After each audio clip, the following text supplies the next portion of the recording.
চিঠি, ছোট্ট এই শব্দের মাঝে লুকিয়ে আছে সুখ দুঃখের অনুভূতি।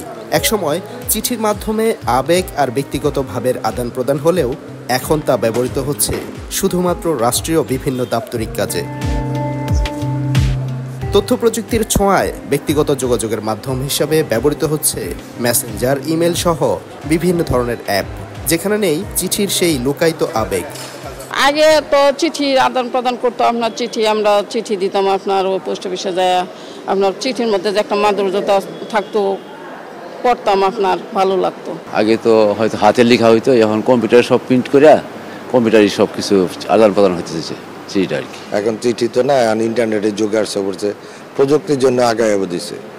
কালের বিবর্তনে হলুদ রঙের পোস্টকার্ড সাদা হয়েছে, শুধু রঙে নয় সেবার ধরনেও পাল্টেছে। ডিজিটাল লেনদেন, পার্সেল সার্ভিস, ই পোস্ট, অনলাইন বিল পরিশোধ সহ ই কমার্স পণ্য ডেলিভারিতেও রয়েছে ডাক বিভাগের সেবা।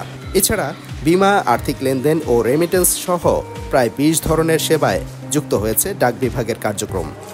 একটা সময় ডাক ব্যবস্থা জীবনের একটা অংশ থাকলেও এখন আর সেই আগের মতো হাতে বল্লম, হারিকেন এবং কাঁধে যে চিঠির বস্তা নিয়ে রানারে ছুটে চলা, সেটা আর এখন দেখা যায় না। এবং রাস্তার পাশে এবং ডাক বাক্স অনেকটাই কমে গেছে। তবে ব্যক্তিগত চিঠি লেখার প্রচলন না থাকলেও রাষ্ট্রীয় চিঠির আদান প্রদান ঠিকই রয়েছে এবং ডাক ব্যবস্থাও কালের বিবর্তনে অনেক ধরনের সেবা তারা বৃদ্ধি করেছেন। শুধু ডোমেস্টিক না, আমরা কিন্তু আন্তর্জাতিক পর্যায়েও পার্সেল ইএমএস করা হয়।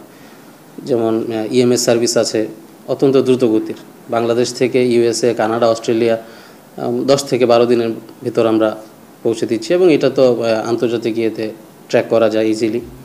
বর্তমানে 9,848টি ডাকঘরের মাধ্যমে সারা দেশে প্রায় 40,000 কর্মকর্তা কর্মচারী দেশের দোরগোড়ায় সেবা পৌঁছে দিচ্ছেন। তথ্য প্রযুক্তির সঠিক প্রয়োগের মাধ্যমে ডাক বিভাগের আধুনিকায়ন হলে বেসরকারি ব্যবস্থার উপর নির্ভরশীলতা কমে সুলভ মূল্যে সেবা পাবেন মানুষ, এমনটাই মনে করেন সংশ্লিষ্টরা।